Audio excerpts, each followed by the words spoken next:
Hey, Gavin. Hey, Louie. Long time no see, Girlina. It has been a minute, as the kids say. Do the kids even count in minutes now? The girlies don't count, but I'm counting on you, okay? We're counting on each other. We've honestly been having like a Gorgina summer. We have been. You just came back from like burning Canada. Yes. It's true. I went to the Rocky Mountains at one point too, and we could see Rocky Mountain. A singular mountain. A singular mountain because of all the wildfire smoke. And like, I can't complain about that because literally people are losing their livelihoods and their lives. But girl, like, if we could get it under control, Earth. That'd be great. I mean, this girl is on fire, okay? We've got California having hurricanes. Canada's been on fire. And earthquakes. It is the day after tomorrow, honey. Okay, when are we going to do like a subject of disaster movies?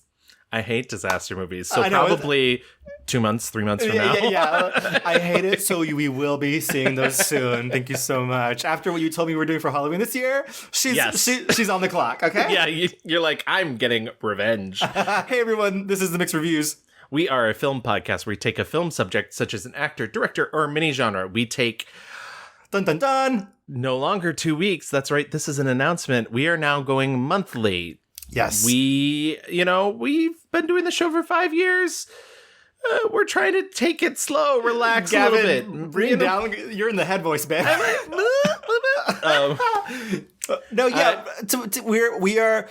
We were talking, before Gavin went to Canada, and, just thinking about it's a lot of work and kind of stressful for us to be packing in all these movies. And also, we have day jobs, and we're just taking a step back to really commit and feel good about each episode and not feel like we're short shrifting anyone. We love doing the show. But it's just it just needs to take up a little bit less time in our lives, and that's okay. Absolutely. And unless a rich benefactor wants to come along and make this our jobs, I mean, I would love, guys, reach out to your rich benefactors. Exactly. Any cash pigs out there? Yeah. No, is that too much? Honey, when it comes to cash pigs, it's never enough. Okay.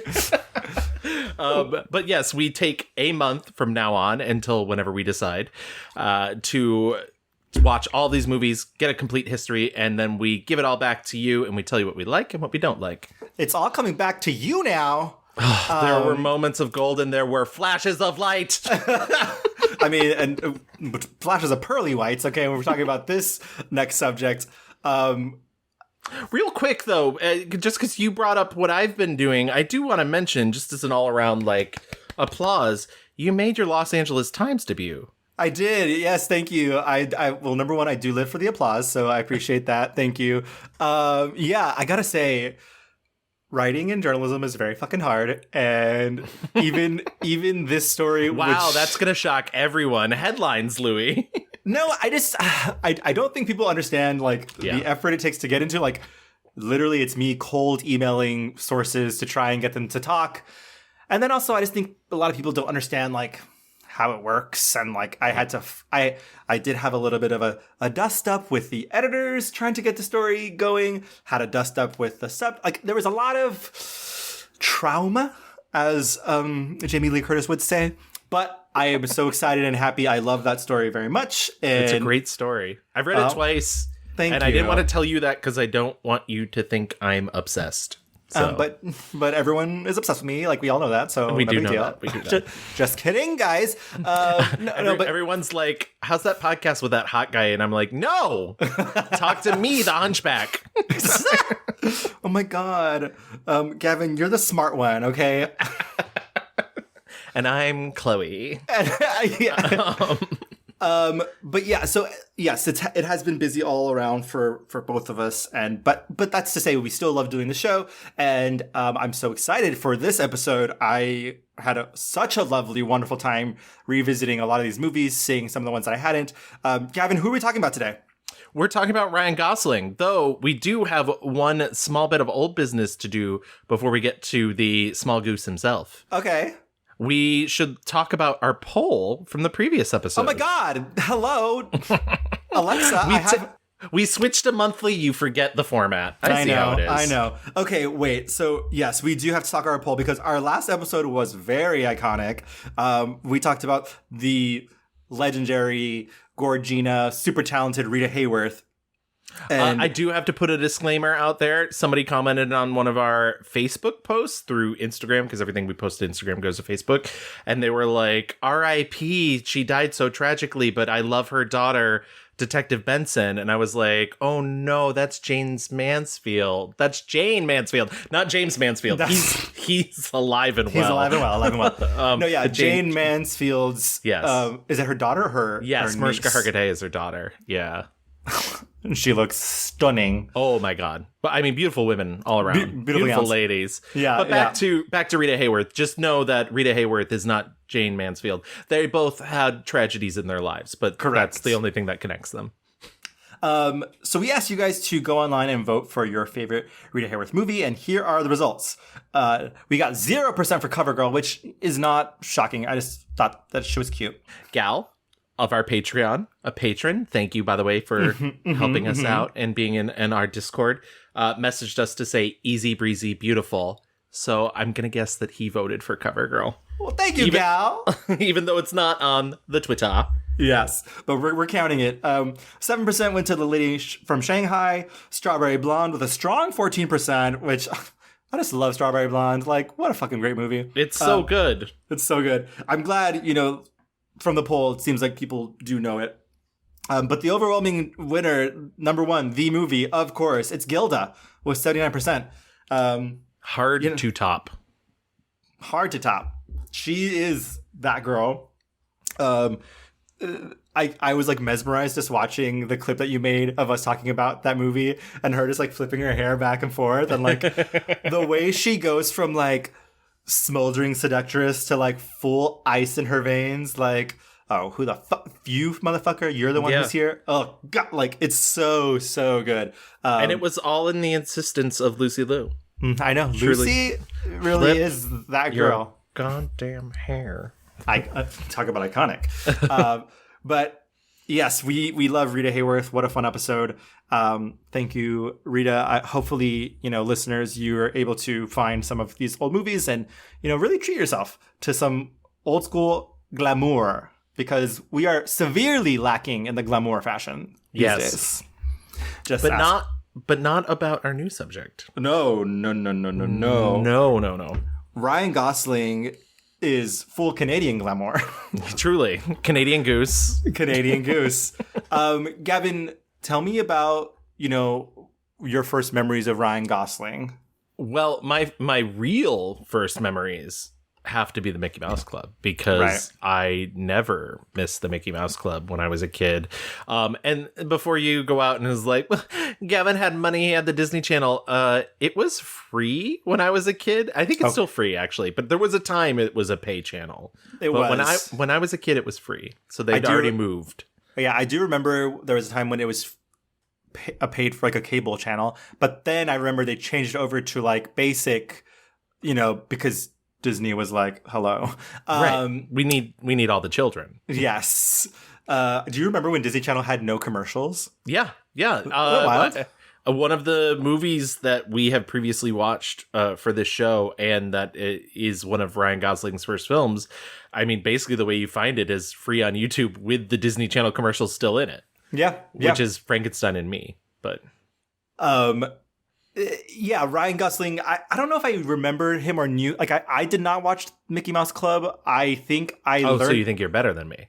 Well, first of all, I am. No. I think I learned about the Mickey Mouse Club after the fact when, like, Britney Spears blew up. And then, like, all of a sudden there were clips. And it's like, isn't this fun trivia? Like, all these girlies started here. I think I first saw Ryan Gosling in, like, Young Hercules, Yeah. Like, I don't think I watched the show, but I definitely saw commercials, and I was like, that is a twink. 9-year-old Louis going, twink. yeah, that was exactly me. No, but it's like, it's wild, doing this watch and reading like comments from directors and people being like, oh, Ryan just has like this weirdo vibe and he's so mysterious and not exactly like leading man energy. And I'm like, okay, I get what you're saying, but also he's like the hottest person I've ever seen. So like he's that rare thing of like, he both embodies like the stereotypical hot white straight, but also is like kind of a fucking freak and like has that weird mysterious edge to him. It's weird, and not to go to physical appearance right away, but like he's hot in almost an attainable way, which is why I think that line in Crazy Stupid Love is so funny when he takes off his shirt and she's like, are you photoshopped? Like, she's like, it's like you're photoshopped, like, because it's a really great body, but I think he has like a very handsome face, but I don't think it's like a traditional like everybody take their panties off, throw them into the fire, like. Well, he also just has the energy of like shy guy who's not like showing off that he's hot. And if he is, it's like in the Barbie mode where he's like, it's a bit. Mm-hmm.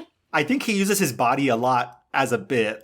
I was thinking of this. He's almost like. Because when I first started this episode, I was kind of like, he's kind of this weird blank slate.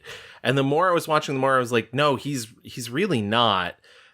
He kind of, it's like if you took Jimmy Stewart and combined him with James Dean. Like there's that like infallible niceness, the like homey, like should be on a ranch, like, like, hey, I'm Ryan Gosling. But then he like fucking looks like a teen idol. And still to this day looks like a teen idol. Right. It's like undeniable charm and magnetism. And then also just like, he is that rare Pokemon of straight guy who just like, can hang, is cool, is like so chill, and is casually so hot, but like he doesn't make you feel bad about it, Yeah. And that, my babes, is what we call star power, star quality, Hollywood. And I would. So I think that kind of primes us to jump in. So why don't we get into our rewind? Ryan Thomas Gosling was born November 12th, 1980, making him a cool 42 years old. He's almost... We are a couple months away from, sending him cupcakes, celebrating his birthday. Hiring him a flash mob to do I'm Just Ken. I mean, let's do it. He was born at St. Joseph's Hospital in London, Ontario. He's the son of Thomas Ray Gosling, who was a traveling salesman for a paper mill, and Donna Gosling, who was a secretary. Both of his parents are part French-Canadian descent, and they are... Mormons! Yeah, they grew up Mormon. It is both I did not know this. So it is both the most surprising and least shocking revelation that I was like, oh, yeah, there is a little bit of that like Mitt Romney energy in there. It's like the sweetie pie freak, energy that sweetie pie freak. Correct. I mean, like, no shade, but like if most Mormons are the nicest, but also just total fucking freaks. And that's what happens when you can't drink caffeine, okay? Yeah. You have to wear that underwear. I know. No. Ryan Gosling said that of his parents that their religion sort of influenced every aspect of their lives, but also that his mother really never pressured him into being a Mormon, which, like, I can't say too much. I'm not Mormon, but I know that it's not the most... Usually if you're born into it, they're like, this is what you're doing. You're a Mormon now. Like, and so that feels a bit of an anomaly, which is cool for him. And I wonder if it has to do because his parents split up like when he was quite young. And I wonder if I read that he said his mom essentially was a single mother for a while, right? Yeah. And it was, and so his father traveled around a lot being a traveling salesman, and that kind of led to this divorce. They divorced when he was 13, and him and his older sister Mandy lived with their mother, and she was a single mother for a time. There's a really great GQ article that just came out this year, literally like last month, called "The Return of Ryan Gosling," which I was like, he went away. And it's written by Zach Baron, and he talks about this sort of, he hadn't thought about it before, but this predatory energy that he would sense from men because he had this attractive single mother, and he himself was like a hormonal teenager at the time, so he's like picking up on the way that these men are acting towards his mom, and then to then experience that later in life as an attractive male, and this sort of predatory energy that he feels around him, or be having that energy himself. It's really cool that he can acknowledge that's that he's that tapped into himself to be like, oh, this is a thing and I don't like it. Yeah, he like clearly he's not very comfortable being like a sex idol. Yeah. I don't think he likes it at all. I don't think he wants to be known for it. He's, and that kind of shows, honestly. And I think that shows when we're getting into his movies, like the types of roles he plays, a lot of them are like almost explicitly non-sexual. Yeah. Like they're just weirdos, freaks, it really runs the gamut, but like he's even quote unquote his most sexy movie, like maybe like The Notebook or something. Yeah. Like the sex isn't like front and center. It's really like an emotional thing. Yeah. He did tell the Telegraph in 2011 that being raised by his mother with his sister, quote unquote, caused him to think like a girl. He would probably, the other fun thing about that GQ interview was I was like, oh, I have something in common with Ryan Gosling, which is he obsesses with the way that he acts and the things that he says. And so I think nowadays he would probably look back at that quote and be like, well, let me recontextualize that.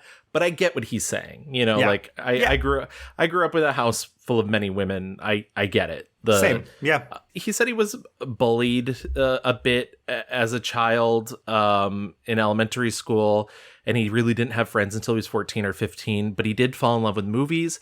And there were two really big influences on him about wanting to become an actor. One is that his uncle is an Elvis impersonator. Yes. And his uncle's his uncle would encourage talent contests, so he would get people to get up and sing, and he like saw this kind of entertainer energy and was like, I want that.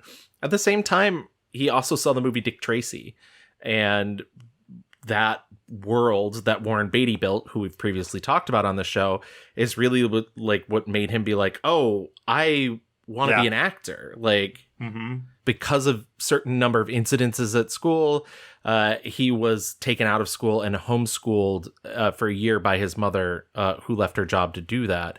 And he said, the homeschooling is what really gave him a sense of autonomy that he sort of never lost. And he said, his biggest fan / encouragement in his life was his older sister. And Aww. She would be like, you should go out and perform. They started singing at weddings together. He would then perform with his uncle's Elvis tribute act. And he got involved with the local ballet company, partially because his sister was also involved. And I think at this point, everybody has seen those old videos of Ryan dancing and whatnot. What I think is so funny is they are funny because the way time works, everything from that era is now hilarious, the early 90s. But it is really funny to watch him go on like chat shows and then them play clips as though like, oh, this is to embarrass you. And he's kind of like, he's clearly like a little embarrassed, but also like, no shame. Like, he's that's what good. That's what the girlies did. And yeah, I was a dancer. I get it. Like, I took dance from the time I was 3 to the time I was 18. So, right. But also like, to your point, like he was good. He was the only boy doing it, and like everyone was obsessed with him. Yeah, absolutely. So he gets to 17, and as you've heard from me telling you that he was taken out of school and homeschooled, he decides school's not for him anymore. So he drops out of school. He's going to focus on acting. He also, around this time, decides, and this is maybe the weirdest decision of anybody we've ever covered, that his Canadian accent isn't presentable enough, I guess is the way to put it. You know, he thought that the Canadian accent didn't sound tough. Right, that trashy Canadian accent. So he started modeling his own accent on Marlon Brando. Sure. That's what I think of when I see Ryan Gosling. It's funny. I remember years ago, and I found it online. It's still online. Vulture did a like Canadian to Brando accent-o-meter between his roles and interviews, and it's actually really funny because sometimes he really lays into it, and you're like, "What are you doing?" Like Blue Valentine is a great example. Like he's like really Brando, and it's like, why? What's happening? Wait, he's a serious actor, Gavin. Okay, haven't you heard? I do want to flash back, even though because I did mention he left school at 17. I did sort of skip over that when he was 12, there was an open audition in Montreal, and he gets the Mickey Mouse Club. And he said he was very lucky to get that because he slowly realizes that he was not as talented as Christina Aguilera and Britney Spears and Justin Timberlake. He said, we picked out of a lot of talented kids and everything, Ryan, and I wanted you to know that you're a Musketeer. And I went, no way. And my mom she hit the roof. She like travel around this floor and she put you down. So people let me put you on. To me, it's luck because there was kids there that were just phenomenal. So, luck. He did describe it as the greatest 2 years of his life, and because it was shot in the U.S. and he needed to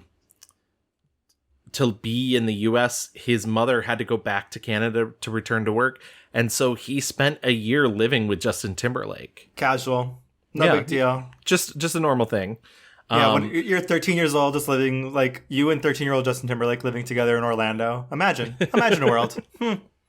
The show gets canceled in 95. He goes back to Canada. He still wants to try and act. He does episodes of Are You Afraid of the Dark and Goosebumps, and he starred in Breaker High from 1997 and 1998. And at 18, after he drops out of school, he moves to New Zealand because he lands the lead role in Young Hercules as the title character. He said when the show started, he was like, oh, this is fun. And then he started to take it like really seriously and realized it wasn't the serious show, Young Hercules. Yeah, exactly. Very serious acting. Is it gold? Well, I don't really know what it's made of, All I know is that belongs to Zeus. Whoa, hold it, time out. You're gonna snag a chance that belongs to Zeus? Is this one of those father-son things? No, I said it's not like that this time. I'm not taking it from Zeus. I'm taking it back to him. He said he would constantly be fighting with them to spend more time to sit and devise a character. And he also like wanted to play a variety of roles. And eventually they were like, calm down, kid. Yeah. It's wild because it was like one season, but that's 50 episodes back in those days. Like he did. Yeah. Syndicated shows. Yeah. The show ends, does not get renewed. And so he's like, I'm not going to do television anymore. At all of the age of 19, his first serious role was in the football drama Remember the Titans. Had you seen Remember the Titans before? Oh yeah. I had seen it before. I think like any, person near around our age got showed this movie in school any number of times. And because this movie, I watched it again and I was like, wow, this movie just really does check all the boxes of like inspirational, racism, America, football, Denzel, like everything is in this movie. Kind of too much. Kind of like it's a little. It's all very on the nose, I will say. Yeah. Honey, I mean, Hayden Panettiere acting her face off as a child. She's great. I had seen it before. I saw it as a teen, and I think I watched it a bunch of times, and I'm not a sports movie person. And I think it's because in watching it, there's the, like, suggestion that the one character might be gay. This movie is very paint by numbers, but I think it's done very, very well. And it is, the performances by, yes. Denzel is incredible, but also like all the guys are very good. Ryan Gosling's character, you were about to say before I interrupted you, like it's a kind of a bit part. Yeah. He's like a hayseed who loves his country music, and the black kids are like, what the fuck is this? but it's a fun, like when he pops up, it's one of those things where like you watch it and you're like, oh, like he's got it. Like he's got this. He steals every second that he's on screen. They're gonna put me in the movies. Huh? They're gonna make a big Yes. star out of me. This one. I mean, I don't even have to ask, but We'll make I a will. film about a What do you think of man this one? that's sad and lonely. Does the term cruel and unusual punishment mean anything to you? His next big role comes in 2001 when he stars as a young Jewish man who becomes a neo-Nazi in the film The Believer. I remembered seeing this movie years ago, but I didn't really remember a ton about it. I rewatched it for this, and it is the most early 2000s indie film. Did you get a chance to check this out? I sure did, and I was like, what is going on? Number one, again, had never heard this movie. I'm reading the thing, like, yes, you heard that correctly. This man is a neo-Nazi, but he's also a Jewish man himself. This movie, I think there's a lot of movies in his career where movies have really big ambitions and they are perhaps too big for their britches. This movie, I think, like, if not sticks to landing, like, does a pretty decent job of tackling this very thorny subject. The wig work is horrible. Poor Billy Zane, I don't know what the fuck he's doing in this movie, wearing whatever he's wearing. This I know, movie, and I unfortunately love Billy Zane. No, But yeah. This movie is too big for its budget, frankly. Like, it looks very cheap, but I mean, and it's crazy because Ryan Gosling is manic and crazy and all over the place, chewing every inch of scenery. Truly chewing. See, like, there are scenes where he's just like at 11, and I'm not saying that's a bad thing in this case necessarily, because that really feels like who this character is. But then it's like really hard to reconcile that with this sort of quieter, like introspective character that he is every now and then. He's very uneven. But all that to say, I do think this movie, even though it's a tough watch, there's a lot of like really interesting, and I don't even know what the right words are, but there's a scene where him and his fellow neo-Nazi buds have to go to sensitivity training, and they are talking to Holocaust survivors, and as you can imagine, it's not going well. But what's wild is that, like, obviously because Ryan Gosling's character, who is Jewish, he has a different lens of why his hatred is, so aggressive. Right. And these Holocaust survivors are like, what would you have done? What would you have done? And he's like, I wouldn't have fucking just stayed there and let my kids be killed. Why didn't you fight back? And as someone who did not grow up around, the Jewish faith a lot, I just thought, like, oh my, I've never heard this viewpoint of like someone being mad at their ancestors for not fighting this horrible thing that happened, right? Right.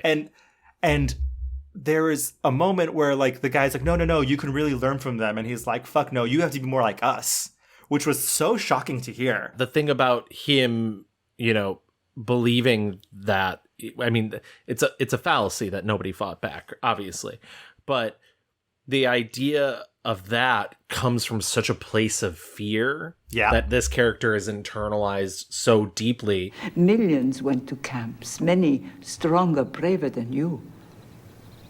They did nothing, just as you would have done nothing. Where do you think you're going? We have nothing to learn from these people. You should be learning from us. And what should we learn from you, Daniel?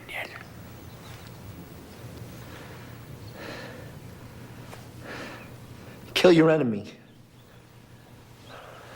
It's like scraping the surface of like really interesting themes that I feel like a lot of films would be scared to touch on.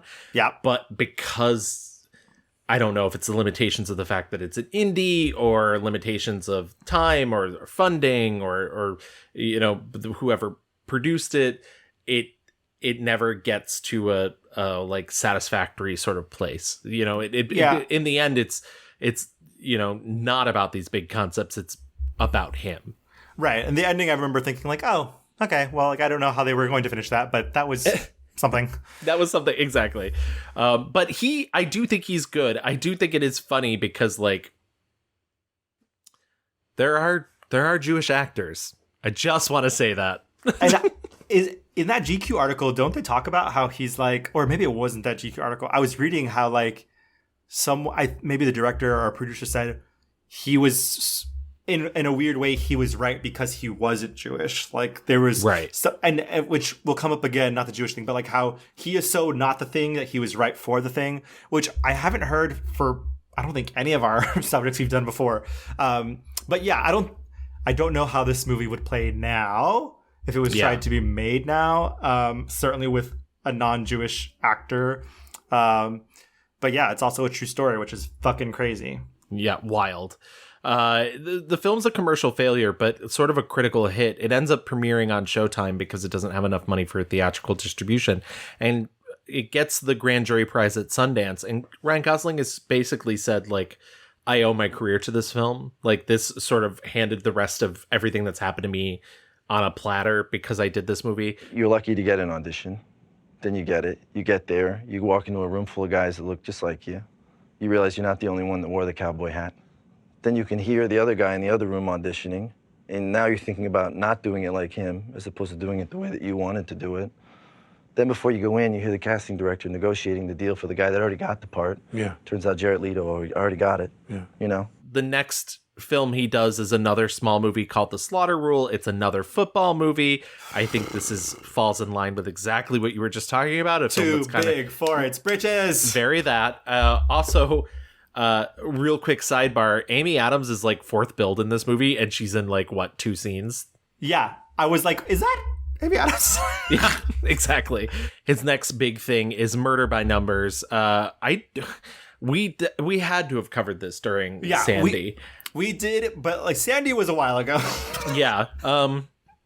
It's like kind of an update of the Lerner and Lowe thing or the Alfred Hitchcock's Rope. It's 2 high school teens who decide that they can get away with murder. They're going to commit the perfect murder. But Sandra Bullock, who's a mess because she likes sex, is on their case, and she's gonna solve this murder. And Ryan Gosling is the richer of the two, but Michael Pitt is the smarter of the two, and the less the lower class, and that's how she's gonna pit them against each other, because Ryan Gosling doesn't really love Michael Pitt, even though they're also not gay, and we just need you to know that they're not gay. Right. This is the beginning of like him playing fucking weirdos. Yeah. Well, that's I feel like I feel like he would have never been considered for this role had the people that made this movie not seen The Believer. Exactly. And so this movie's so bad and so anti-woman. Like, the whole thing was it's like, ooh, she's a basket case because she had one bad case and it haunts her forever, and now she just has sex with anyone that she wants and it makes her the devil. And I was like, what is happening? But I do think what's really funny is Sandra Bullock ends up dating Ryan Gosling. And like, oh yeah. Honestly, love it for them. Yeah, love that for them. Good for them. Sandra Bullock was, I mean, there's a little bit of an age difference there. He was what, like 20 or something? Yeah. And she's like, I don't know, 28, 30. I don't know. Something like that. It's a little May December. That's a little bit. A little bit. At that time period, it's a little bit. If it was like now who would care? Right. Now if Sandra Bullock was dating Ryan Gosling now, I'd be like, fuck yeah. Yeah. The next movie I did not watch because every time I fucking would search for it on Roku and it'd be like, yes, press play. And then it would take me to some fucking random site and it was like the wrong movie. So I'm sorry, I did not watch The United States of Leland. Oh, which is funny because it's now come up twice because The United States of Leland's other big lead in it is Don Cheadle. And I talked about it in our Don Cheadle episode, and I do not like this movie. I don't think it's like It doesn't work. It doesn't work. And I feel like it's not. I feel bad because he's literally the lead in it, and it feels like something we should talk about. The But titular also, United States? yeah, he's United States. United States is fighting for his life up there. United States gave it her all. Speaking, United States gave it her all. Speaking of that, by the way, I don't know if you've noticed that Mark Platt has produced a lot of Ryan Gosling's movies. Oh, yes. And I was like, oh, father of Ben Platt? Mm-hmm. But we can't talk about that. But we can't talk about that, not on this podcast. No. We're under strict gag order from the Platt family. If you were to tell me that Ryan Gosling went from like The Believer and then just a couple more skips of The Stone is The Notebook. Wild. Yeah, I would not. I think most people in their timeline of Ryan Gosling is like an amorphous young child Mickey Mouse Club, and then like he comes fully formed as like a hot young man and does The Notebook. Like that's that's step one. Step two is Notebook, and that's like the quote unquote mainstream breakthrough. Yeah, I'm assuming you had seen The Notebook before. Sweetie, honey, get in the water. Get in the water. I'm sorry, baby, get in the water. If you're a bird, I'm a bird. Oh my God. Guess what movie I had never seen before? Stop, Gavin. Oh no, I'm scared. I'm scared with what you have to say because you have a cold heart. It is cold. It's cold and it's damp and it's just plain scared. I'm not a Nicholas Sparks fan, and this is very much a Nicholas Sparks joint. Even though it's Nick Cassavetes directing, compliment critique. The Notebook sequences of Ryan Gosling and Rachel McAdams are so beautifully shot, and I really got what Cassavetes was going for in that. Like he was making like a grand old Hollywood epic. Like he was like if he could have shot it in Technicolor, I'm sure he would have. Like they look beautiful and sumptuous, and just I think Rachel McAdams is acting her ass off, truly just like giving it her all. I love the James Garner stuff with Gina Rollin, who is Nick Cassavetes' mom in real life, because she was married to John Cassavetes, and oh my God, did I cry? Yeah, of course. Those two, like, yeah. Ryan. Do you think he's good in this movie? Do you think he's... Tell me you can watch that scene at the end when they argue. And he's like, no, it's hard and I want it to be hard and I want it to be hard with you. And you think he's doing good work? Gavin, what do you want? What do you want? What do you want? It didn't surprise me to find out that they shot that stuff first and that they took time off for him to like lose the weight to get skinnier and shave the beard and to... It's awkward. It's truly awkward. And also to then find out that him and Rachel McAdams actually didn't like each other at first. And he actually tried to get Rachel McAdams replaced on the movie, which, like... Well, also, it's funny, like, all the featurettes now are very, like, oh, the chemistry, the love, the magic. But, like, not even... So, yeah, he wanted to, like, have someone else go through a scene with him, like, I think, while they were shooting. But also, she was not the first person cast for this. Like, they asked Jessica Simpson to be in this. Can you imagine? Can you imagine? If you're a tuna fish, I'm a tuna fish. Yeah, honestly. She said she couldn't do it because her and Nick Lachey were going through divorce and it was just too painful to do. And like Britney Spears came in to read for this. Yeah. Justin Timberlake's wife, what's her name? Jessica Biel came in. Like a lot of more famous girlies came in for it.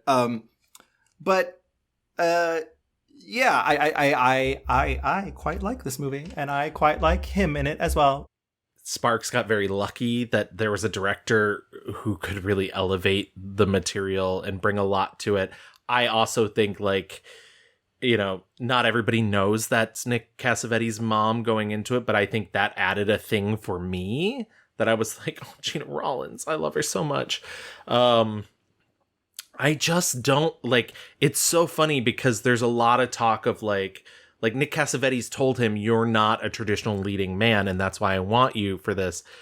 But I think like he kind of, in this particular role, I don't think there was enough to separate him from a traditional leading man. So it felt like that's what he was doing, was just the traditional leading man stuff. Also, he's such a little pest at the beginning. Like, don't pressure a girl into going out with you.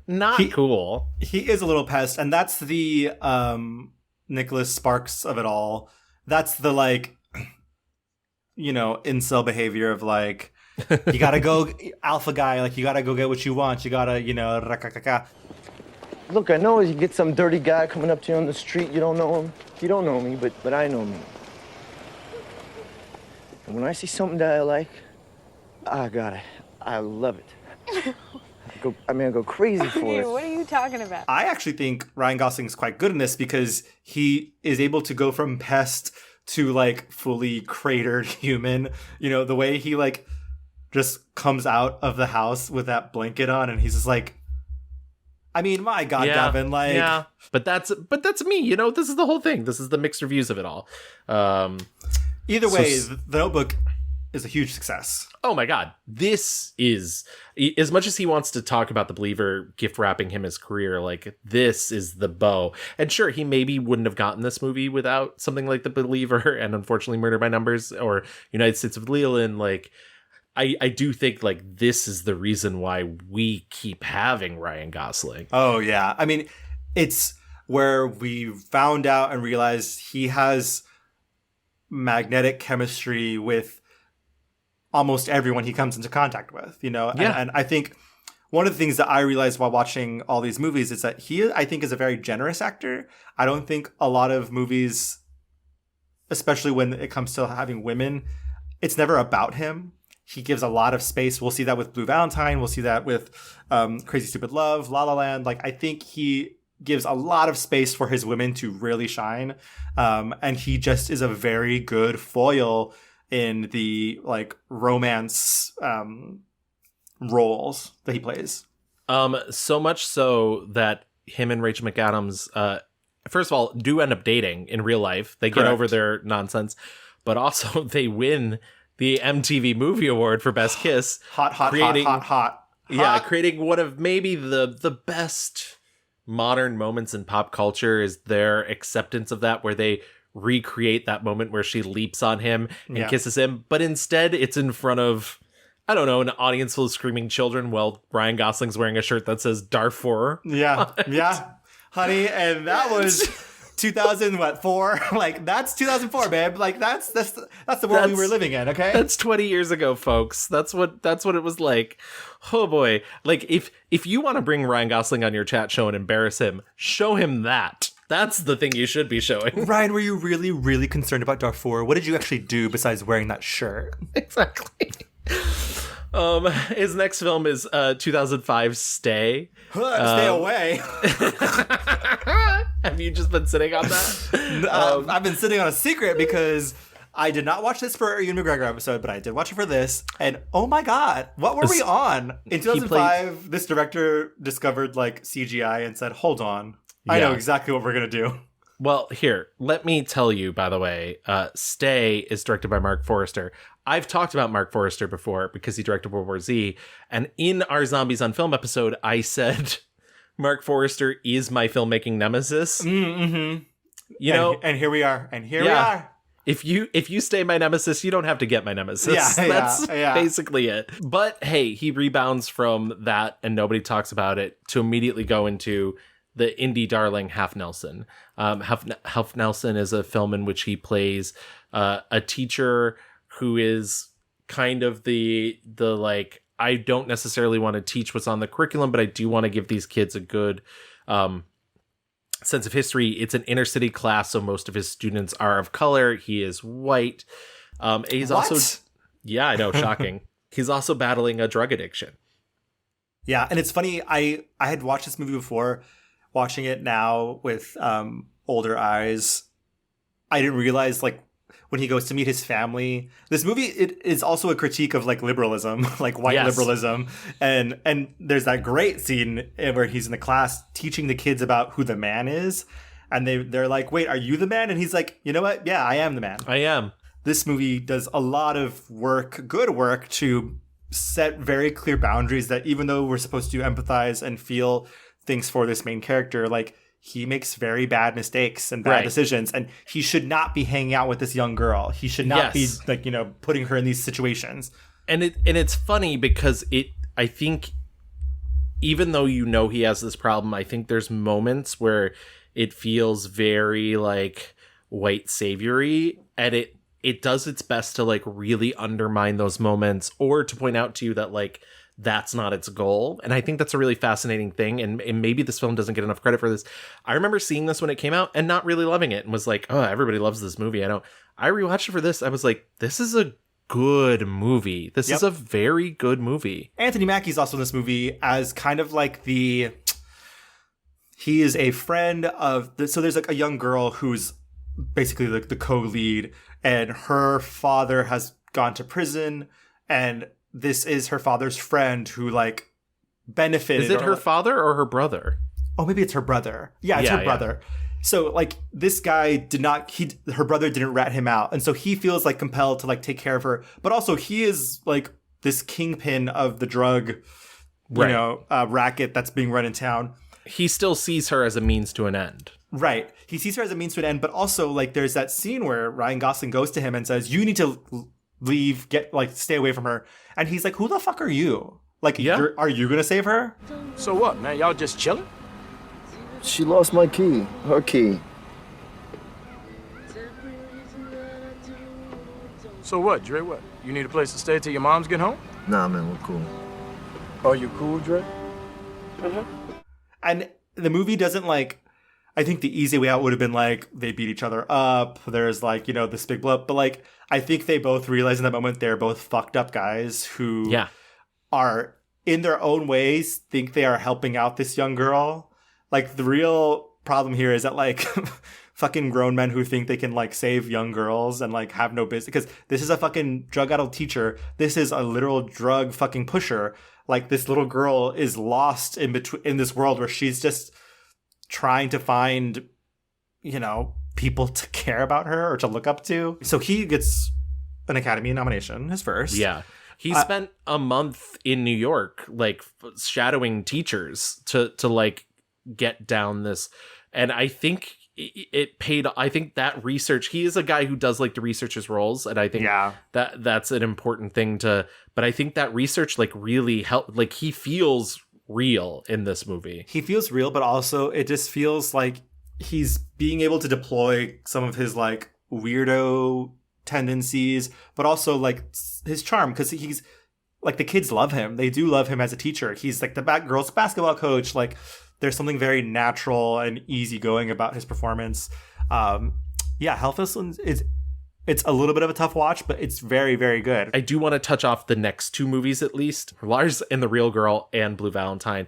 Lars and the Real Girl, I saw both of these movies in the theater. Traumatic in their own ways. But I do really like both of these movies. Did you see either of them? Oh yeah, I had seen both of them a while ago, not in theaters, but I had seen both of them, and then I rewatched them both again. Lars and the Real Girl is a funny movie, but also like I was really going back and forth on it because it is the most like adorkable, quirky movie. Like it does have that like 2010s like I know it was 2007, but it has that like 2010s like The New Girl was on TV, 500 Days of Summer was in the theaters, like that quality. I will say, and this is maybe sexist of me, and I'm trying not to be, I think this movie is better for being written by a woman. I think that really helps sell because it is kind of an outlandish concept. Right. You have poor Paul, is it Paul Schrader? Paul Schneider? Paul Schneider, yeah. Paul Schneider. He is his brother, who is the only one who was like no, this is embarrassing. This is fucking crazy. We cannot put up with this. And the entire town is like, how dare you? We want to we love Bianca. Bianca's our friend. And it's like, we should explain, by the way, this is a movie about a man who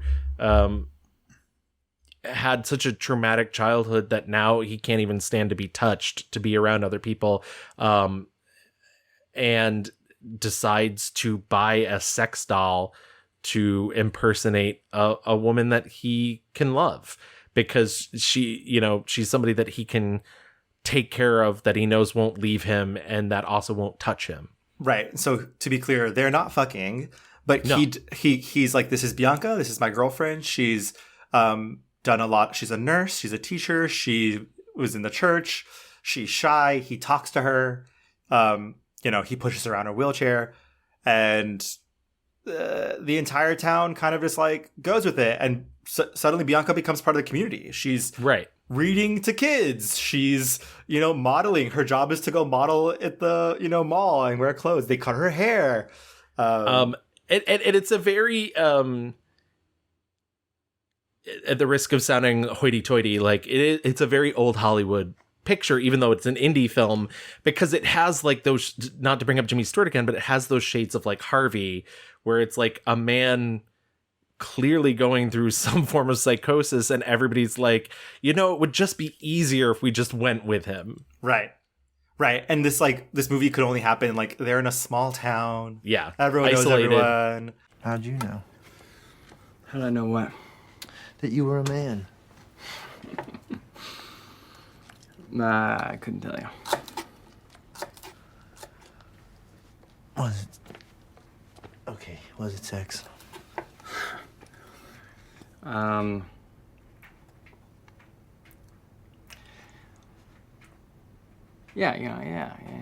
It's it's kind of no. Well, it's kind of sex, but it's not. It's not. I don't know. It's a good question. Yeah, but I have to know. Hold that thought. I don't dislike this movie, but I do think it's a very strange, if the premise is like love is love and like it's not hurting anybody, like then who cares type thing, which is maybe like the very like surface level reading, which is why it doesn't work. The like next level is like, this is a man who is like so deeply broken. And the best parts of this movie to me are the moments where he's talking to his brother, because that's the key. I was gonna say, for me, it's both the moments where he's talking to his brother and the moments where he's talking to Patricia Clarkson. Mm-hmm. I really like the relationship he has with this doctor who is attempting to help him, but also like maybe irresponsibly being like, everybody just go with the delusion, it's fine. I really do like this movie though. I also think it's very funny. Like these are the lines. Like, of course, Notebook is Louis. Lars the Real Girls that's my romance. He's sitting there he's telling Bianca, if you're a bird, I'm a bird. That's the Doesn't he? Oh, he sings L is for the way you look at me. Which then carries, I think that's a perfect point to carry over into Blue Valentine. Blue Valentine, if Lars and the Real Girl is the gentle romance, Blue Valentine is the rip your fucking heart out. That's the love bomb, baby. Which he also does. He's like sings the Tiny Tim like tiptoe through the tulips. Blue Valentine is a movie about a doomed romance. It's him and Michelle Williams, the amazing Michelle Williams. They fall in love. It's giving the last 5 years. Yeah. We're going. She's dating somebody else at the time. She accidentally gets pregnant by him, or maybe doesn't. The movie kind of, back and forth.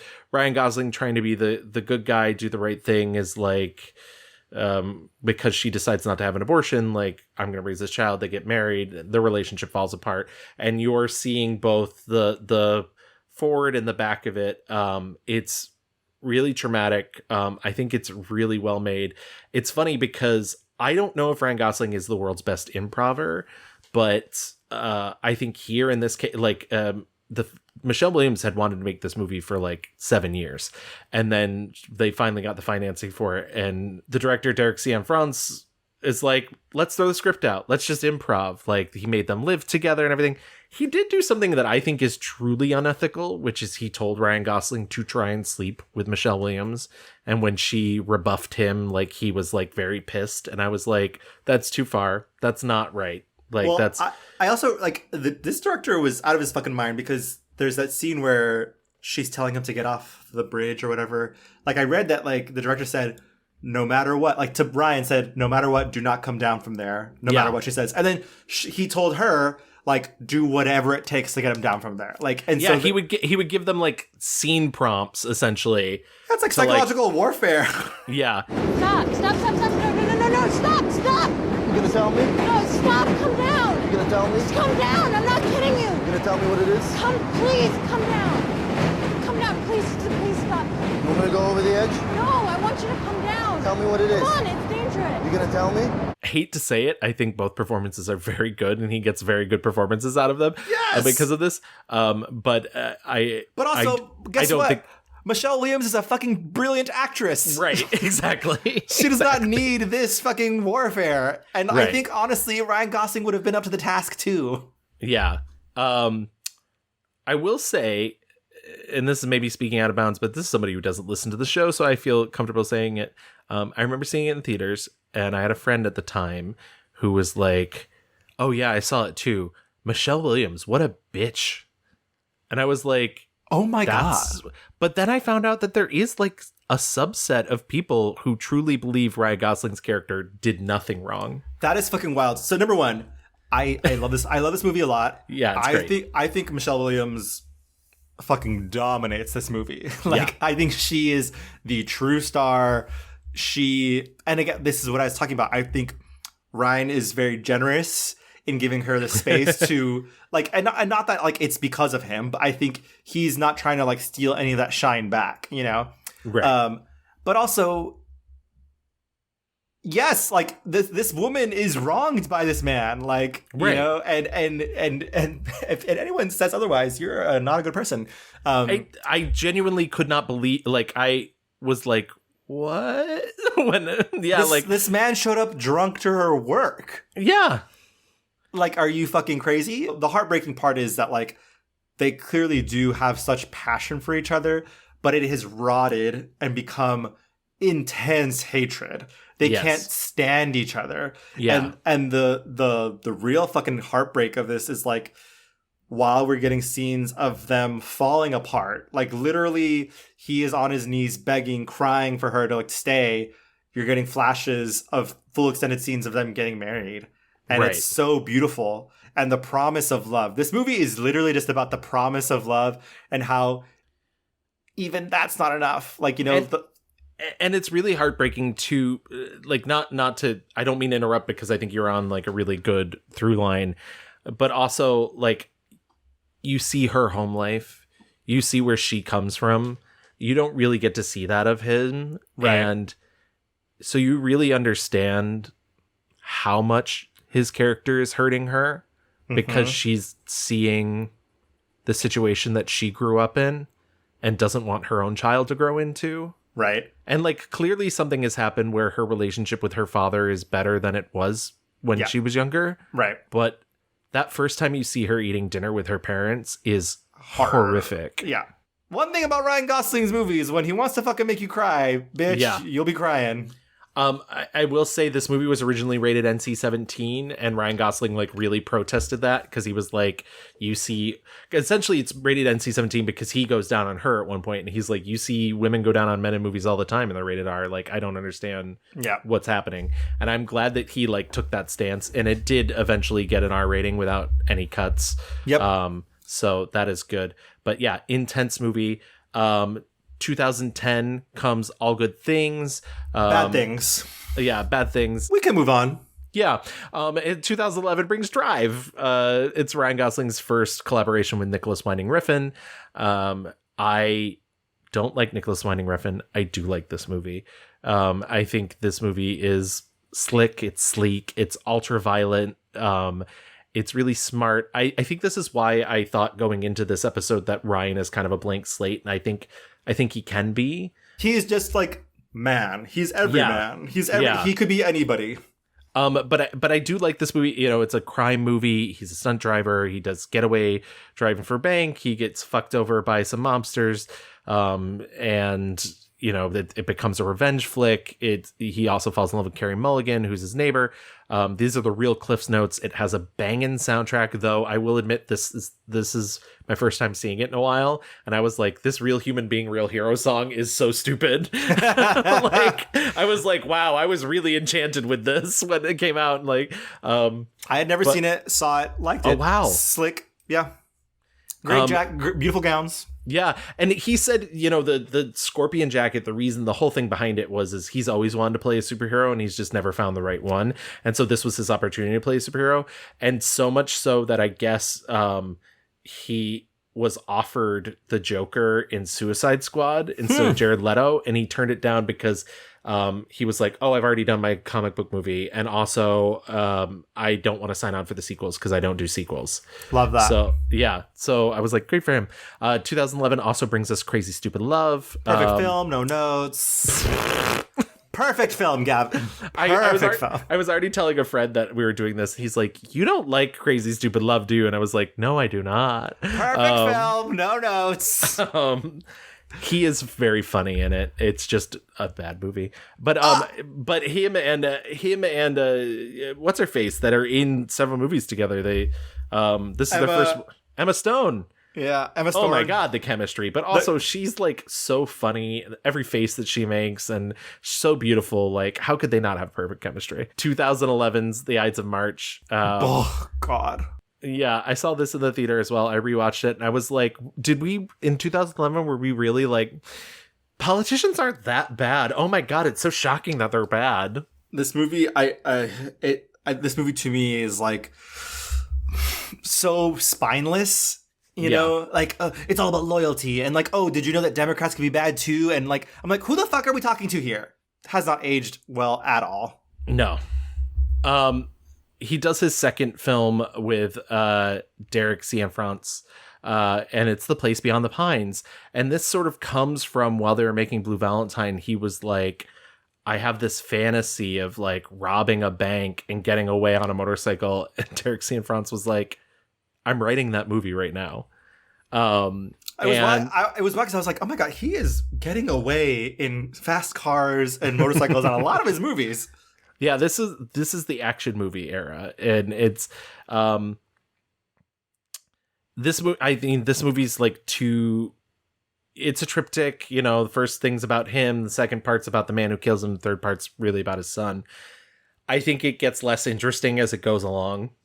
I think you actually do feel his he's such a striking presence in the first part that like you actually do feel his absence. I totally get what Derek Cianfrance was trying to do by being like Bradley Cooper's the same but very different. But I don't think he had the chemistry to carry that kind of middle section.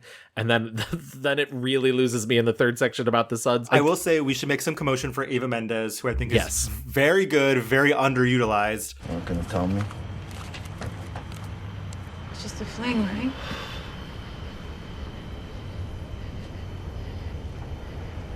That means you don't gotta tell me? Just as like a common courtesy, or there might even be a law, you know, you gotta fucking tell somebody. Haven't heard from you in over a year. You just took off. Never called me.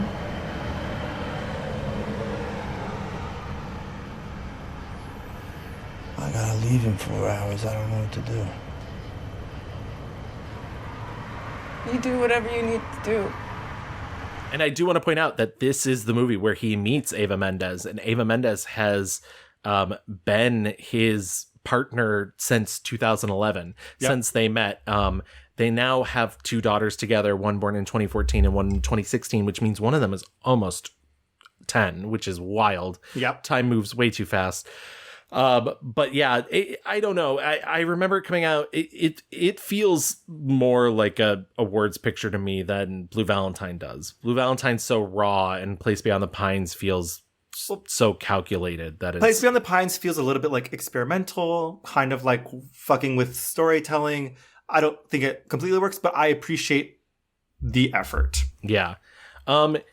Here is one of my least favorite eras. The next two films are Gangster Squad in 2013 and Only God Forgives in 2013. Gangster Squad is a bad wax museum of a movie. Correct. That just looks awful. It's directed by Ruben Fleischer. It's literally the same movie as Mulholland Falls, which I believe we talked a little bit in our Andrew McCarthy episode, just a very tiny bit because he's in that movie. But the thing that I like about Mulholland Falls is it's like, oh yeah, violence begets violence. These bad cops are, where this movie's like, no, cops should kill people. This movie is so fucking basic. I could not believe, I was like, wait, this fucking narration of like, every man has to make a choice. You're either good or you're bad. And I'm like, that's it? You're either good or you're bad, and that's it? And like, and again, this is why we have a fucking culture of dudes who are like, you know what? I gotta do what I gotta do. And that means picking up this gun and going and fucking playing Batman for funds and the LOLs. Like, it's so crazy to me. Yeah, the movie is as boring as the title, like Gangster Squad. Like, okay. I also think it's like, you know, there's a bunch of like people that he's worked with before between Emma Stone and Anthony Mackie in this movie. There's also like some career worst performance. I think Sean Penn is so bad in this movie. Yep. So like Sean Penn is like 2 decades late auditioning for Dick Tracy. Yep. And like, yeah. And Ryan Gosling picked he decides he's going to talk like this throughout the whole movie. Accent work. It's the weirdest choice. Yeah. I've ever just like, literally, it sounds like he showed up doing that day one and they like didn't have the heart to tell him like, don't do that. No. And so taking what he's learned as an actor, Ryan decides to, I can call him that because we're good friends. Correct. He decides to make his own film, Lost River. I did watch it for this. He's not in this movie. I think I feel bad. My friend Tim was like, I really like it. I don't really like it. I think it's fine. I think it's got some really beautiful stuff in it in terms of look. I think he's like trying for interesting themes. It's very fairy tale-esque, but also very film noir. He's also like very much wearing his influences on his sleeve. It looks like Nicholas Winding Refn meets Mario Bava, but I don't think it all coalesces. I think there's an immature quality to it that the story doesn't will out for me. But I will say the one interesting thing that relates back to him is, you know, there's this main character whose mother is played by Christina Hendricks, and he sees the way these men are, she's a single mother, he sees the way these men are sexualizing her. And I like had read that GQ article and was like, oh, like he's still dealing with that. And I think that's interesting. I just don't think there's enough of it in the movie, or the movie's just kind of more out there than it needs to be for. Sure. Yeah. I didn't watch it, but I was reading about it and I was like, maybe, you know, like not every actor needs to be a director, and that's fine. Yeah. Because when you're an actor, if people don't like the movie, you just go like, well, I didn't direct it. I didn't write it. Not my fault. But when you direct it, you got to take it on the chin. It helped me be a better actor, understand what my role was as an actor through directing, and vice versa. You know, I think it's good if directors take some acting classes as well. You know, he hasn't done it since, and I think maybe he felt the same way. I don't know. 2015, The Big Short. 2016, The Nice Guys. And 2016, La La Land. Where would you like to start? I will tell you this. I hate The Big Short. I did not rewatch it. I don't care. Yeah, The Big Short, I think is, I'm not mad at The Big Short. I think it's like a fucking horrible story that like needs to be told. Yes. But I don't think there's anything there that needs to be revisited. The Nice Guys, I think, is a very underrated, underwatched movie. I think he is firing on all cylinders. I think he's funny. I think he's, using all of his action chops here. I think the writing is super sharp. It's a super fun movie. I remember watching it in theaters and watched it again. It's on Netflix right now. So people should watch that movie. I feel like I implied recently on an episode that I didn't like it, and I don't know what I was thinking, because I do. I think it's really funny, and I like what he's doing. I think he'd gotten this reputation as kind of an actiony guy, and I love that he's playing against that. There's that moment where Russell Crowe, who's an enforcer, who's first hired to like stop him from investigating because he's a private investigator, and he breaks his arm. And the scream that he lets out is so fucking funny. Right, look, when you're talking to your doctor, just tell him you have a spiral fracture of the left radius. No! No! Deep breath.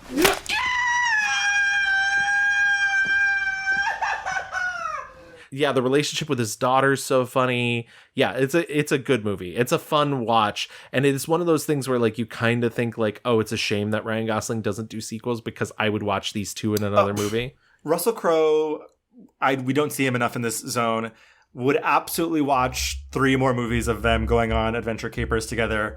Don't say and stuff, just say and anal. Yeah, yeah, correct. And then La La Land. I mean, I think I just rewatched First Man today. And I was like, God, Damien Chazelle really fucking knows how to put a fucking movie together. I will just say they are Gorgina movies, and La La Land is especially gorgeous. I think this is also another case of Ryan Gosling giving a lot of space to Emma Stone. I don't think there's anything beyond him obviously being super charming and dancing his fucking face off and like doing all of that razzmatazz. I don't think there's anything too spectacular about his performance specifically. I agree. I think a lot less of La La Land. I'll be perfectly honest. I would actually go as far as saying I don't like La La Land. But up until I just saw First Man for the first time for this. It's the first Damien Chazelle movie I've liked. And it's the most basic, which I think is really funny. But La La Land doesn't do it for me. I don't like the music. I think it is too self-referential to all these other musicals that I've already seen that I really like. I truly, not to beat a dead horse, I really don't like the music. Like I could not, when I watched it the first time, I was like, when the opening number happened, I was like, oh no, like, is this what the music's going to sound like? And then he like, someone wasn't a Glee fan. Exactly. And, he like explains to her jazz. Like I was just like, ugh, this guy. I just think that people, when they say that they, hate jazz, they don't have context. They don't know where it comes from.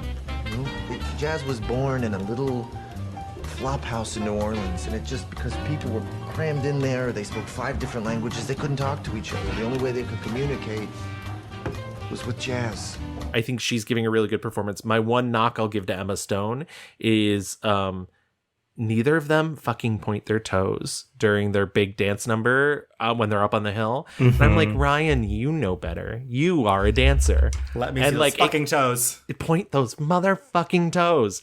But I think you're right. I think he's being very generous with her, and she steals a lot of those scenes away from him. Yeah, I mean, the scene where she's doing like the Iran stuff at the party, that's so good. I could watch a whole movie of that. I will say, I mean, and I know less than you do, but I do think Damien Chazelle's movies, specifically like First Man and this one, to me feel like technical wonders.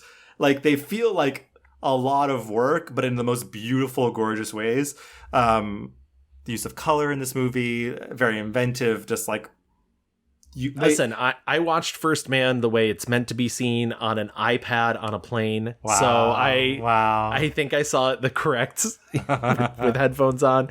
But no, I agree with you, especially First Man. I will say once again, he is a little too referential, I think sometimes. Like there's that beautiful scene in First Man where they think they're gonna fucking die in space when they attach to the and the score is original, but it's written like a Viennese waltz, very Strauss. And I was like, yes, Damien Chazelle, I have also seen 2001: A Space Odyssey. I get it. Like, you know what? She's never afraid to reference or not reference. Right, and exactly. But lean heavily towards the reference. I have to say I'm not mad. He was in his Christopher Nolan bag for Yes. First Man for sure. Absolutely. Blade Runner 2049 is a movie I love. Of course I do. It's like a 3-hour zone out. I love it. Yeah, beautiful gowns. We mentioned First Man, that 2018, unfortunately, like it flopped. It flopped, and I really think that's like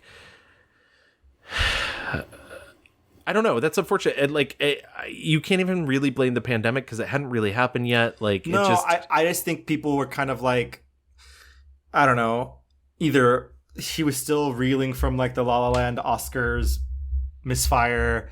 I think also, I mean, rewatching it today, I was like, man, I will give props to Damien Chazelle there's a lot in this movie about like, this was fucking wasteful of money, yes, of a human spirit. Like, yeah. I will say, I think Claire Foy is so good in this movie. Oh my God. I think also what I love is it feels like Damien Chazelle really trusted both Ryan and her to just like sit in moments, just like at the ending of the movie where they're just like, there's no dialogue. It's just them. Trust your actors, trust the movie. And it's just really beautiful. It's for a movie that's about space, it's just like really, really human. Absolutely. I do think it's really funny that the movie just absolutely paints Buzz Aldrin as an asshole. Dick. It's just like Buzz Aldrin, total dick. Mm-hmm. But I did really enjoy it. And like, it doesn't fully escape the sort of Oscar baitiness of it, but like it's good. 2022, The Gray Man, a fake movie. Directed by the Russo brothers, who are just bound to prove that they make the most generic movies. This is really what I was talking about when I was talking about I don't think he's the best improver. Apparently they were told to like forget a lot of the dialogue in the script, him and Chris Evans, and the thing I was reading was like, oh yeah, that first scene where they meet for the first time is all improv, and I was like, yeah, you can tell it's not funny. Like, they're trying so hard to be funny and it's not working. Come on, man. Hey, Sunshine. You must be Lloyd. What gave it away? The white pants, the trash stash. It leans Lloyd. So when GQ says The Return, he took 4 years off from 2018, The First Man, to The Gray Man. And he said it was to spend time with his kids and just be a husband. And I like that. And, he came back with The Gray Man, and then obviously Barbie's now what it is. And right. I think he has another movie kind of in the bag. And, I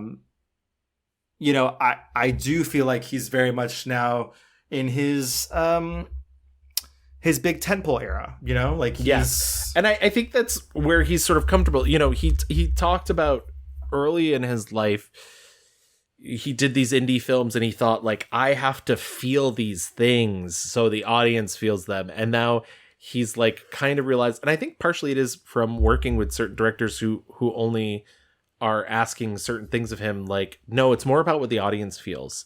And it's like, I truly don't think he could have played a character like Ken, which I know sounds deranged, but I don't think even 6 or 7 years ago he could have pulled off what he pulls off in that movie. Yeah, I think it's less about, feeling the thing and getting back to that sincerity of performing for fun and, and so The Gray Man, whatever, make the check. It does kind of feel like he's like, well, you know what? Now I can just make these big movies that make money because I want to like spend time with my kids. Yeah. And not have to like, I read that he fucking, for Only God Forgives, went to go train in Thailand in Muay Thai for like 6 months. And then none of that made the movie at all. Right. Like, Exactly. He's not following teachers around in New York anymore. He's just, trusting in himself, trusting in his like showmanship. And I think he said he only wants to make like one movie a year now because he moves his family every time to be with him when they're making they're like currently living in Southern California, but that's he wants them to be able to be on set with him. And I mean, I totally get that. And like I said, I also think it's like to put yourself in these roles, but to also be a person who's like self-conscious enough that you, like, literally thinking about the thing that you said keeps you up at night, which he like, that was actually really refreshing to me to read that, because I was like, oh, like, I get that. I'm the type of person who will go to a party, and it's funny, my friend Andrew was just saying the same thing, and I really related to it. Like I don't mind going to a party. I don't always want to go to a party, but I don't mind going to a party, but I will come home and then obsess about something that I said that nobody else is even thinking about. And I'm aware that nobody else is thinking about, but like my brain is like, nope. You said that stupid thing. You said that. Well, you look so stupid. And like, to find out Ryan fucking Gosling feels that way, you and him are the same. We're the same. I've been saying that. I do want to mention before we get into our picks, he is also a member of the band Dead Man's Bones. He did release a solo song in 2007 called Put Me in the Car. But then they released an album in 2009. It's like a very concept-y album. They would perform with glowing ghosts and skeletons on stage, and the album had like a kids choir. Fun. And he said if they ever do another album, they're not going to do a kids choir because it's not very rock and roll. In terms of charity, he did help support the cleanup effort after Hurricane Katrina. He supports Invisible Children, which is a group that raises awareness about the LRA in Central Africa. He traveled to Darfur. And he did travel to Darfur in 2005 to the refugee camps. And so like he does feel passionately about Darfur. I just think it's very funny to wear that shirt. I mean, I get it. He's like, young people need to know, but to wear that shirt on the MTV Movie Awards where Rachel McAdams is literally climbing up him to make out. Hollywood, baby. I do, we talk about charity support every now and then on the show when we can find it, just because like it is important to like point out that these rich people are occasionally putting their money where their mouth is and do actually have causes that they support, and are probably deep down good people. Probably. Which is not to say that Ryan Gosling isn't on the surface a good person, but like, rich people. Rich people, But all right, I think that wraps up Ken. Did you feel that Kenergy during that rewind? Oh, I was overflowing with Kenergy. Put it away.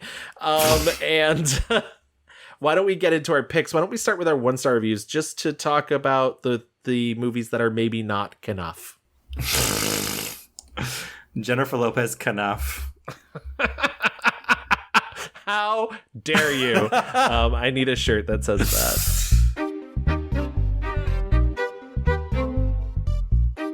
I'll go first. My 1-star review just really does have to be 2013's Gangster Squad.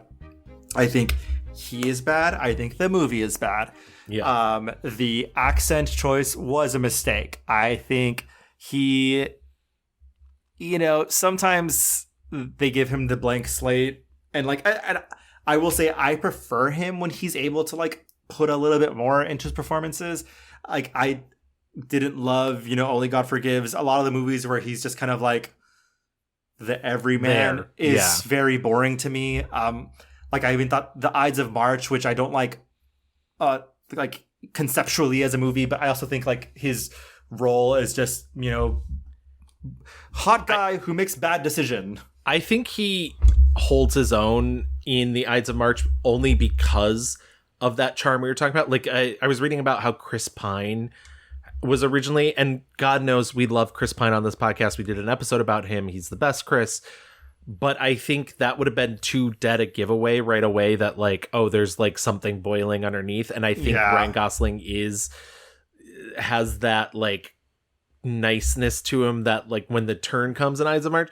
But I think everything else you said about it is very correct. So like, I just think like, Gangster Squad to me is the epitome of just bad decisions across the board. I think like Emma Stone is throwaway here. Truly throwaway, which is terrible because they do have such magnetic chemistry. Yeah. Wait, was this? Oh yeah, this was before La La Land, but after Crazy Stupid Love. Yeah, it's nothing about this movie works. And so to be clear, this movie is just about, you know, these cops who have to like they are hired to be like secret cops off the books to go after a very bad gangster guy because it's Mickey Cohen, right? It's Mickey Cohen, who's like the infamous, you know, guy. And this movie is also pretty brutal. There's like a really intense. They pull a guy apart from like two cars, and they show it happen. I do want to say, by the way, and once again, movies don't have any responsibility to reality because they're not documentaries. Mickey Cohen went to jail in 1969 for tax evasion.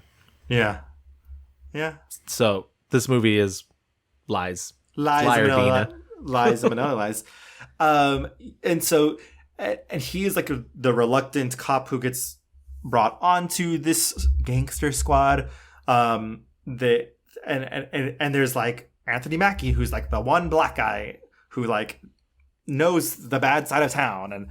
And these are like, it's the Avengers of cops who are good guys, who are not on the you know, who are not corrupt.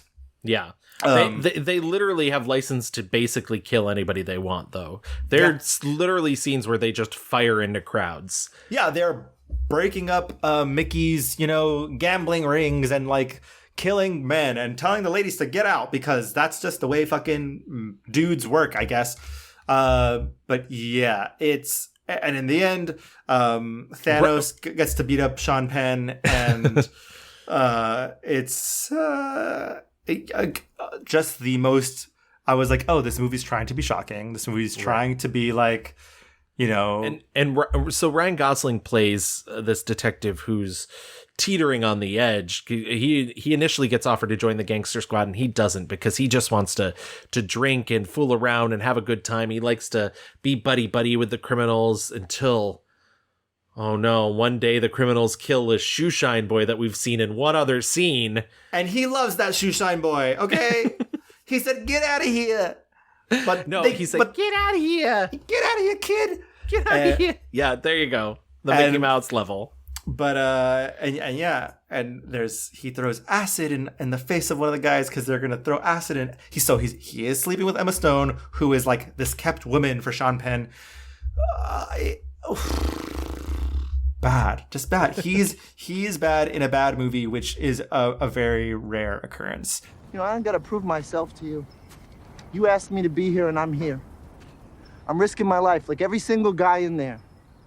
But there's a line. You go and talk to my girl, you put her in danger, you're gonna cross that line with me, pal. I'm not questioning your loyalty, Jerry. Don't go near her. Just do what needs to be done. It's just truly shocking, the voice that he uses and that he was allowed to use, and that nobody said anything. And I know that he was like Ryan Gosling at this point, but that no one said, let's not do this, you know? Yeah. It's funny. I do think there are a couple other good ones to really pick. I think you could do. I think he's not terrible in All Good Things, but I think All Good Things is maybe a good candidate for the 1-star review because it's not a great film. I think Stay is a really obvious choice for like bad. Stay is my number two. My number two.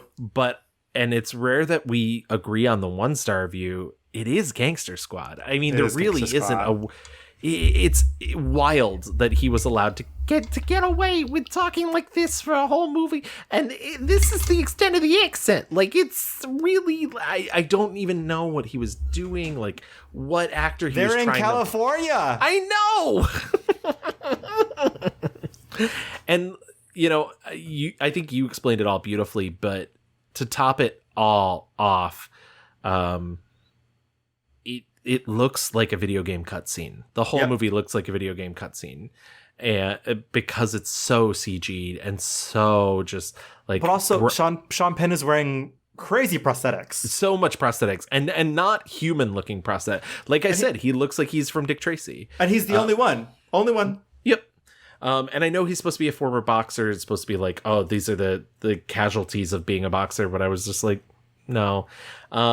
Yeah. So I completely agree with that. Was there anything else that you saw that you didn't particularly like? Stay was the number 2 because that is a cuckoo bananas movie.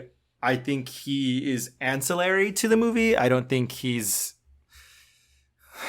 They trot him out to be like a mysterious hot topic boy every once in a while. And so like it's not his fault that the movie's bad. Right. The movie is just bad. I think The Slaughter Rule is a movie that no one should watch, but he is very good in it. I was going to say he was good in it, though. That's my thing. Like, that's my one saving grace is like, I think him and David Morse are both giving really good performances. I just think the movie's like half baked. The material is fucking crazy. Yeah. Yeah. If I had to throw in one more, and I know you didn't love this movie, so it's no surprise, but Only God Forgives because of that blankness. I think what works about the blankness in Drive really endears you to the character, and I think that's partially also in because the world surrounding him, correct, like endears you to that character. I think the world of Only God Forgives is so bleak and so just like heavy that that blankness doesn't give you anything to latch onto, and so it's just. Well, yeah, it's such a dour world. Yeah, you kind of don't understand why you should care. Yeah. Well, it's just like the idea of like forgiveness, and it's like, okay.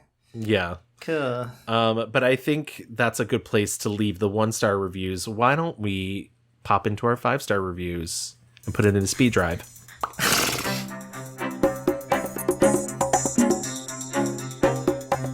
Well, Gavin, it wasn't over, and it's still not over. My 5-star review is The Notebook. It is The Notebook. Well. It still isn't over. I was thinking about this very deeply today. I really was. And I was going through each movie and I was like, yeah, he's good there. Yeah, okay. Yeah, he's good. But when I got to The Notebook, I was just like, the amount, and this could be nostalgia speaking, this could be, all the things like, but I just think that there are so many iconic scenes in this movie, and there are so many modes in which Ryan Gosling is playing in that really personifies why I think we love him. I think he is that little rascally scamp. I think he is that like moody, mysterious, hot guy who actually in the end is just like so tender and loving and charming. My God, that scene where he's like, I wrote 365 letters to you. It still isn't over. Like, and then the passion and the love, and it's just like, oh my God, they do not make movies like this anymore. Like just that level of unadulterated romance and sex. Like, she's painting naked on the porch he made for her. Yeah. Hot. That was very nice. Hot cha cha. I remember like when I watched this movie as, I don't know, fucking middle school, high school, I don't know. The scene where they like first have sex, where she's like, make love to me, and they literally are just like staring at each other, taking off like one piece of clothes at a time. That's so fucking corny and stupid, but like watching the movie, I'm like, yes. No, I actually did really like that moment. I'll be honest. And they're just like looking at each other. They're just like taking each other in. And it's so, I don't know. I do think I think that scene, that fight scene where they're like, he's like, that's what you do. You tell me when I'm being an asshole. I call you out when you're being a pain in the ass, which is 99% of the time. Like, I think their rat-a-tat-tat energy is so fun. I disagree heavy on that, but that's... So what? So it's not going to be easy. It's going to be really hard. And we're going to have to work at this every day, but I want to do that because I want you. I want all of you, forever, you and me, every day. Will you do something for me? Please? You just picture your life for me? 30 years from now, 40 years from now? What's it look like? If it's with that guy, go. Go! I lost you once. I think I could do it again. If I thought it's what you really wanted. But don't you take the easy way out. What easy way? There is no easy way. No matter what I do, somebody gets hurt. Would you stop thinking about what everyone wants? I think it is like everything. Like I believe that they fight. I believe that they're passionate. I believe they're in love. I believe. I just fucking believe. I love at the beginning where she's like rebuffing him and is like, "Ew, no, fuck off." Oh like, my god! Can I? And this is the gayest thing in the world. That green dress she's wearing during that scene, gorgeous. Oh my god! Her little gloves. Oh. Yeah. Oh, and the fact that she like that's like a motif for her, like the little gloves. Like yeah. Yeah. I also when I rewatched it, I was worried. I had forgotten, I guess, that the dad was going to be the one who was an asshole, but it's not the dad; it's the mom. Yes, and I loved the moment fucking Joan Allen, love her, so good. And Joan Allen has that moment where she's like, "Drive with me." Yep. See that man over there? I knew you were getting to this. See that man over there? And basically, he's like, "We used to fuck so much. Oh my god, we were in love too, babe." But she's like, "That was some good dick." And listen, I love your father, but yeah, but she's like, "But we are from different worlds, honey. We are high class. Here is low class. Okay, so like that is that on that." I listen. Nicholas Sparks is not a good person. He's conservative Republican, and I hate that. But there has not been a Nicholas Sparks movie that could even touch the levels that The Notebook reaches. When they're in the fucking pond with all the geese, it's like magic. And like, what? Do you know why they're here? And he's like, nope. They're supposed to fly to Guatemala or whatever. Like, it's just that, especially that middle piece of the movie where she comes back, is just so fucking good. I love this movie. I'm happy for you. Get in the water. Get in the water. Get in the water. If you're a bird, I'm a bird. Oh, I love that. I love that beach scene. I'm going to be saying that forever. That's just, it's in me now. I know. And you had not seen this, right? So no. After a first watch, it sears in your brain. Yeah. If you're a bird, I'm a bird. Well, because it's so wild. Like, no, what? But, but it's like, she's like, he's like fighting her. He's like, no, you're not a bird. I want to be with you. And so finally, like the romance of like, well, if you're a fucking bird, then I'm a fucking bird. I'm not living this life without you. Oh, I think there's definitely more good than bad in his career. I also did actually have a pretty good time watching for this movie. I've heard this episode.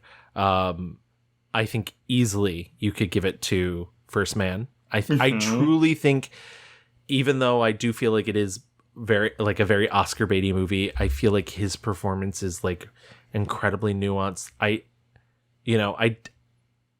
guess I've just never thought of Neil Armstrong as a real person. Yeah. And so I think the movie does a really amazing job at like illustrating that and being like, nope, this is a man that hurt, but also like was in a time in which men don't hurt. So like, had no idea about his daughter who died. Yeah. And when he tells that other astronaut, like, I want to be alone. Yeah. Like he like snaps at him. I was just like, oh, this is a much sadder man than I realized. And also why like he's willing to kind of, his fear of losing everybody else the way that he lost his daughter pushes him to push everybody away because he doesn't want to feel. The scene of Claire Foy being like, you need to fucking go talk to your sons. Yeah. Right now. Yeah. And he's like you said, he's pushing everyone away. And she is like this grounding weight trying to bring him back to earth and to his family. Oh, it's so good. He's so good. That movie is very, very good. I'd argue his performance in Lars and the Real Girl, even though it's a very actorly performance, so good. I really enjoy his performance in that movie. I will say a lot of like what actors do when they're playing someone who is spectrum-y, I guess. It's a lot of eye blinking. Yes, yeah. I think it's a little more sensitive, but you're right. You are right. There's definitely, and that could have been drawn back. And maybe if the director hadn't been Craig Gillespie, like, he would have toned it down a bit. Also, but it was 2010, so we understand. Yes. I think my 5-star review has to be Half Nelson, which shocks me because I really thought going into this that I didn't care for this movie. I thought you were going to go with Blue Valentine. Well, Blue Valentine's also another great choice. His, on the Brando meter, he's a little off the charts. Yeah. He's a little like... Well, but they gave him that like very balding type like hair scenario, and which apparently is what Derek Cianfrance looks like. So like, there's a lot to love in that movie. But you could tell he was really just like lapping it up because when he's young, he's playing young, hot Ryan Gosling. Like that's his brand. Yeah. And then when he's old and broken, you can tell he's really like, fuck yeah, I'm acting. Yeah. But Half Nelson. Sorry, because you almost got him confused with Ryan Reynolds. In our 1-star reviews, we didn't even really mention the Gray Man, but I think that's like a Ryan Reynolds role. Like, and I was just like, ugh. Yeah. But yes, Have Nelson, directed by Ryan Fleck, written by Anna Boden and Ryan Fleck, who then went on to co-direct Captain Marvel, Traitors. And kidding. Please continue to pay me, Marvel.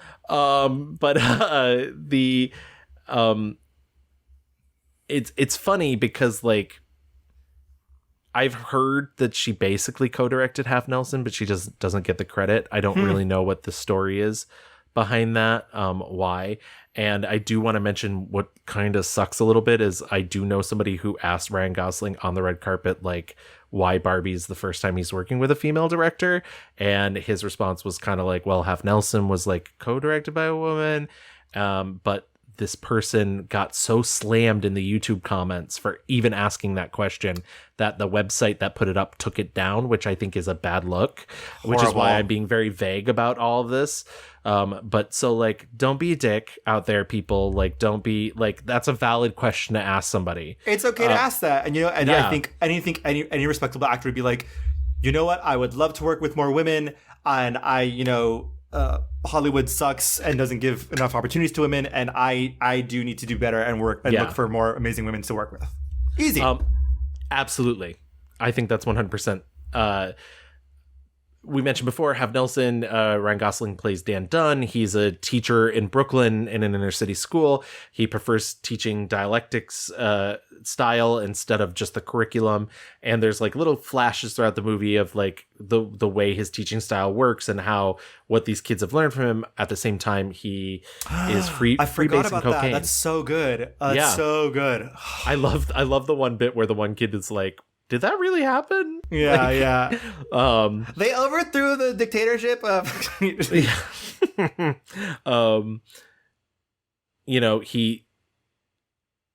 It's unclear what was the inciting incident in his life that got him into freebasing cocaine. But essentially, like he. Is it cocaine? I have no idea. Oh yeah, it is. But it's like it's not just snorting it. It's like, burn. He's I don't know how drugs work. Yeah. But yeah, it's intense. He's smoking it and and so like they allude to like a past relationship. Yeah. They allude to it does feel very much like middle class malaise. Like I feel bad. I don't want to like give this character like a bad rap, but like. Well, yeah, he's also like his trauma of like his hoity-toity white liberal parents who probably don't like that he's a teacher in like, the inner city. And like they have that awkward dinner where they kind of are racist and kind of are like, saying fucked up shit about like the inner city. And he's like, fucking kill me. And he like even has that conversation with his mom towards the end of the movie. And then he like tries to say something else to her and she just ignores him. Yeah. Do you hear from Rachel anymore? Not really. I saw her at the pharmacy the other day. Maybe it's your mom. Maybe. She looked great. You should give her a call. But, clean up a little first. You're killing me with the tie. God, stop it. I'm fine. You happy? So happy. That's so great. Because when you're happy, I'm happy. Watch the basketballs, okay, honey?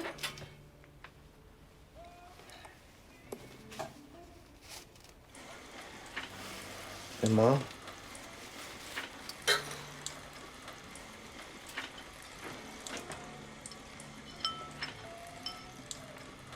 Like, it is a little heartbreaking, but also like it does feel a little like white person problems. Yes. A student catches him doing this on school grounds in a bathroom, and he develops a relationship with this kid that's not predatory. It is not a relationship an adult should be having with a child, just in the idea that like this is a student of his. Like it breaks the boundaries of personal responsibility. She certainly knows too much about his life, including that he is doing these drugs. Her life already though has been, the innocence has already been lost because her brother was involved in the drug, the problems of drugs have ravaged the community, clearly, but in very different ways. He is the white man who is buying drugs from the black community. She is the young person who is affected by like family being torn apart by drugs, and later like taken advantage of by other men who use her as a drug runner. Yes, because cops don't have a tendency to bother kids. And that's... we talked a lot about it earlier in the episode. I just think this is an incredibly nuanced performance. I don't think it's an easy performance. I don't think anybody's actually giving an easy performance in this movie. And I do think Sharika Epps, who plays the young girl, Dre, amazing, like ahead of her time. Incredible. Incredible. I think Anthony Mackie's really good in this movie because I think a lesser film would have been like, no, he's bad. Yeah. But I think the movie goes out of its way to be like, no, he's complicated. There's no bad person in this movie. Right. Like, there's a scene where she walks in to deliver these drugs, and there are all these people who are hanging out, doing drugs, but it is not shot in a way that is judgmental. It is not, it's just, like you said, complicated, sad. Everyone in this moment is a victim of something, a victim of the tragedy of fucking drugs, and how they warp all of us. And the larger context of, the society, how society has led to this, to, whether it's the criminalization of it, whether it's the, the proliferation of it, whether, what it is that has led, these lack of resources. Exactly. And I think, this is a movie, it's both this small story about people, and they feel real, but it's also this movie about larger issues. And it's funny because, like you said, that there's a lot of movies earlier in his career that tried to tackle these larger issues that don't do it as well. And I think this movie finds that balance in a way that, he feels real and you feel for him. But I also think there is an unrelatable component to him. He's not the everyman in this movie.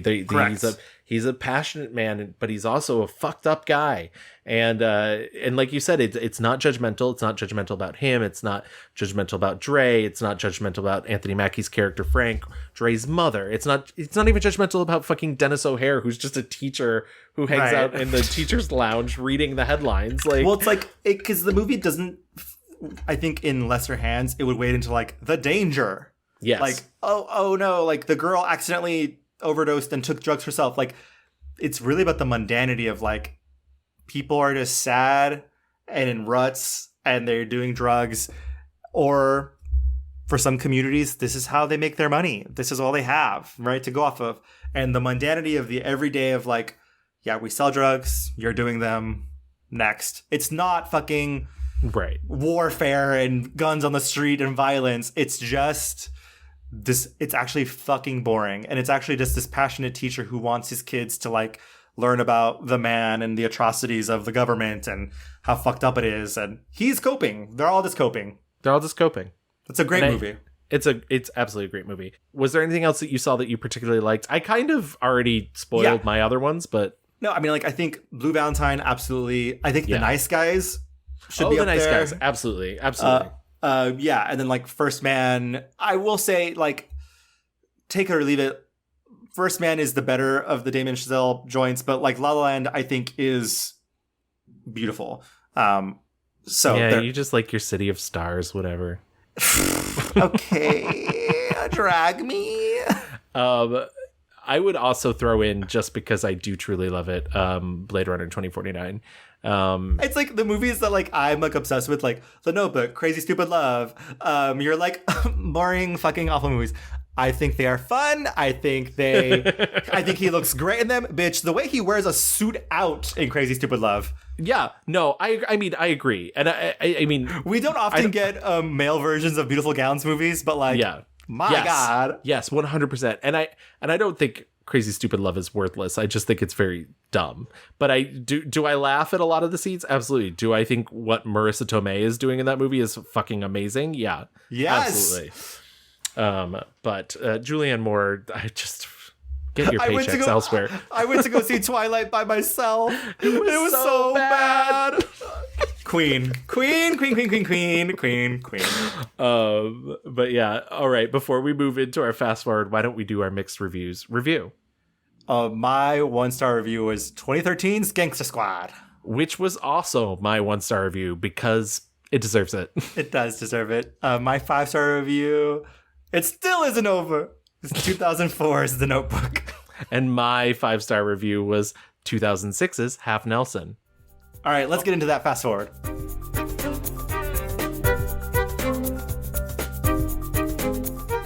Obviously, Barbie is out right now. We kind of planned this episode should have been out in July. It's late August. Whatever. Who cares? Barbie was still topping the box office until this week, anyways. Yeah. And how did you feel about Barbie? I liked it. I don't think it's like revelatory. I think some people are talking about it like it's, the best things in sliced bread. I do think it's incredibly funny, and I mean, it's very much a commercial. Number one, it is a commercial. Let us not forget that we are being sold shit at every fucking possible moment in America. Every moment of that movie. I'm very scared that we are one day going to get the Mr. Clean movie, the Applebee's movie, the Tony the Tiger movie. We're edging ever so close to it. I do think, okay, so let us just start with that. I enjoyed the movie. It is a great romp. Yes. Let me list the ways that I feel complicated. Number one, it's a commercial. Number two, if we took out Will Ferrell and the entire Mattel executives, would the movie change? No, we don't need them. Let's get those girlies out of here. I hate being this person, and let me just preface by saying, I am a man. I cannot fully, understand all the complexities and emotions that I know women were feeling when America Ferrera gave that excellent monologue. Yeah. Although I went with a woman who was it was a bit much. So I think for me, the more I think about it, Ken had the more interesting story arc. He changes more. Yes. I love the idea of we don't have enough stories where this is awful because it's men, but we don't have enough stories where men are seduced by patriarchy and then find out the horrors, limitations. I think it's very important to show men, when Barbie sits him down and says, you don't have to be about me. Your whole life doesn't have to be about me. You can do anything you want the same way that I can. And baby, that's feminism. Yes. And I was to be able to see the change of all the Kens get to realize they are their own people. They can do whatever they want. Whereas with Barbie, and I welcome the discourse, Barbie changes, stereotypical Barbie changes. She goes off and does the thing. But the rest of the Barbies stay, and nothing happens for them. They return to their status quo. And for me at least, I would have loved if Barbie could have brought that Birkenstock complicated energy of you know what, some days you are going to wake up and it's not going to be perfect, but it's still okay. Yeah, I do think it's funny that the one lesson they kind of learn for Weird Barbie is not to call her names. I also do think Greta Gerwig fell a little bit into Wikipedia movie. I don't think we needed the whole rundown of who the creator of Barbie was. It's she found out that she had these 2 fun facts and she keeps repeating them. That's just those are my little things, but I do think it's a beautiful movie. I think Margot Robbie is a fucking star. I was just so taken by her entire performance. Obviously, the musical number with fucking Ryan Gosling is incredible. He is also a star. The star wattage of this movie is undeniable. And I think like he comes damn near close to stealing the entire movie out from under Barbie herself. So yeah, that's my Barbie hot take. I don't disagree with anything you said. I'll be perfectly honest. And I agree. Like I don't have any experience of being a woman, nor will I probably ever have any experience of being a woman. But I agree. It does. Yeah, I mean, I think because we are being sold a product, it sort of behooves them not to shake up the status quo too much. But I do agree it is very upsetting to find out patriarchy has not as much to do with horses as we thought it did. Hate that. Love but, horses. We do love horses. He has another movie coming out, I think, later this year, The Fall Guy. Yeah. With Emily Blunt, who Live, Laugh, Love diva. Yes. I don't know what that movie's going to be like. I don't know what the tone is even. I think it's an action movie. Right. A love letter to action movies of some sort. Winston Duke is in it. I love him. Love him. Stephanie Hsu is in it. Love her. Aaron Taylor Johnson's in it. Other people. Okay. I don't love Aaron Taylor Johnson. I don't know. I never. He's a hot. Is he? I don't even think he's that good of an actor. Whatever. Say that.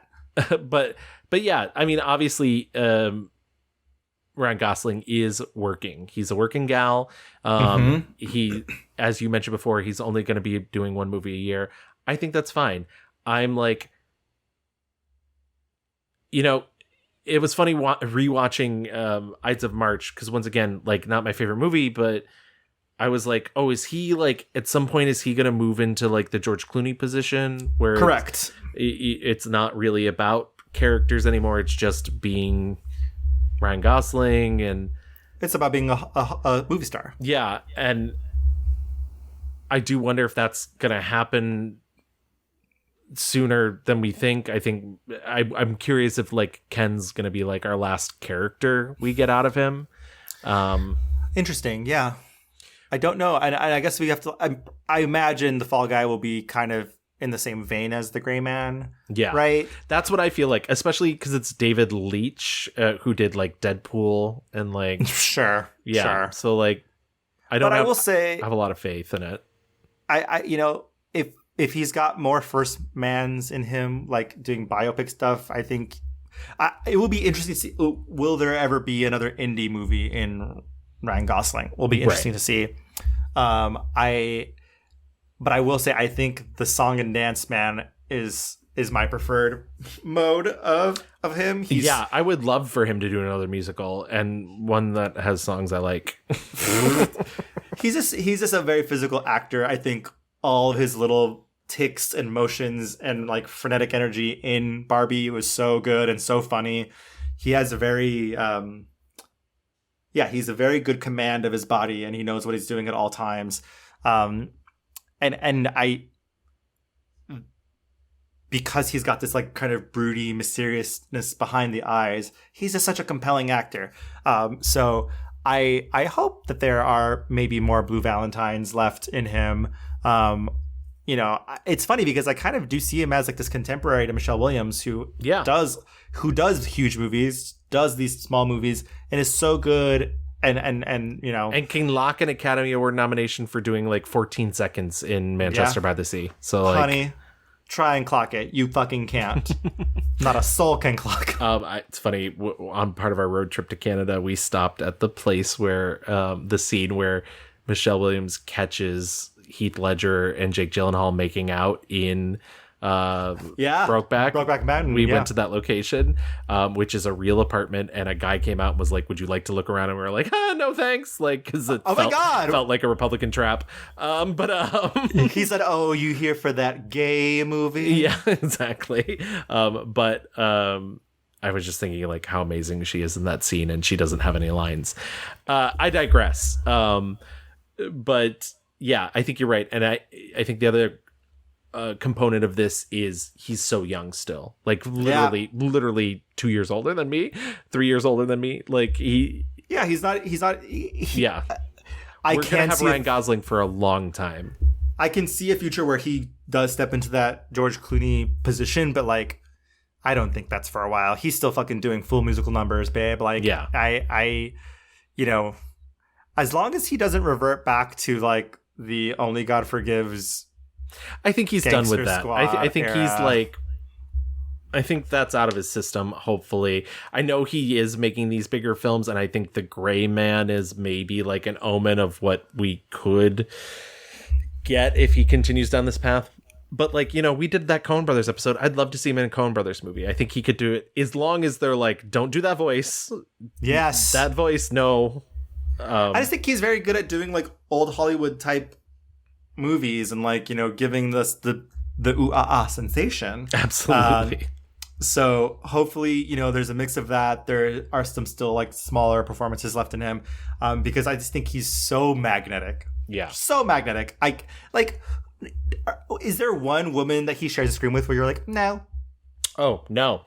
And I think that's his true superpower. Like, yeah. Like Kristen Dunst, Emma Stone 3 times, Eva Mendes, who he married, Michelle Williams. Like, it's just Rachel McAdams. Hello. Like, it's just honey. He don't miss. Girlies are not safe around him, and neither are the boys. I found an interview with him from when he was like a real little kid, where he's like hitting on the interviewer. Amazing. Like, ugh, you cad. So what are you going to do when these girls come screaming and running up to you and asking you for your autograph? Take them out. Anyone wants to go out with me can come out with me. I'm not picky. Come on, listen, I don't know why we got to play this game, you know? Let's just get married. You want to?